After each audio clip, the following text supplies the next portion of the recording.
ഒരു പരിചയമില്ലാത്ത ഒരാളുടെ പിന്നിലിരുന്നുകൊണ്ട് ഒരു ചെറിയ റാപ്പിഡോ യാത്ര. 2 പേരുണ്ട്, പക്ഷെ വർത്താനമൊന്നുമില്ല. റോഡിനും ചിന്തകൾക്കും മാത്രം ശബ്ദമുണ്ട്. ഹെൽമെറ്റിനുള്ളിൽ ഞാൻ ഒറ്റയ്ക്കായിരുന്നു. പക്ഷെ മുന്നിലിരിക്കുന്ന ആ മനുഷ്യനും എന്നെപ്പോലെ തന്നെ എന്തോ ഒരു ജീവിതം കൊണ്ടുവന്നുണ്ടാവില്ലേ. ഈ നഗരത്തിന് ഒരു പ്രത്യേക ശബ്ദമുണ്ട്. ഇവിടുത്തെ ഹോണ്, ചിരി, നിശബ്ദം, ചിലപ്പോൾ ഒരു നെടുവീർപ്പ്. നമ്മളെല്ലാവരും എന്തൊക്കെയോ തിരക്കിൽ ഓട്ടാണ്.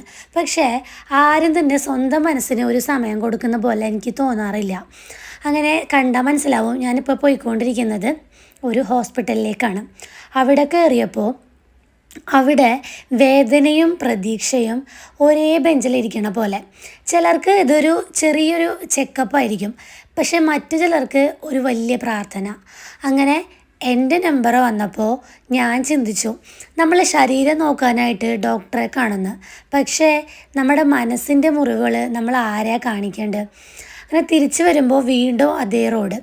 പക്ഷേ ഞാൻ ഒരുപാട് ചിന്തകളുമായിട്ടാണ് വന്നിട്ടുണ്ടായത്. ഒരു ഗവൺമെൻറ് ബസ്സിലാണ് കയറിയത്. അവിടെ ഞാൻ ഒറ്റയ്ക്കായിരുന്നില്ല.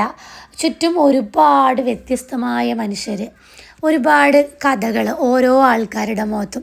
ഒരു സീറ്റിൽ ക്ഷീണിച്ച മുഖം, മറ്റൊരു സീറ്റിൽ പ്രതീക്ഷ പിടിച്ച കണ്ണുകൾ. ചിലർ ഫോണിൽ തിരക്ക്, ചിലർ ജനലിലൂടെ തന്നെ അവരുടെ ജീവിതം നോക്കും.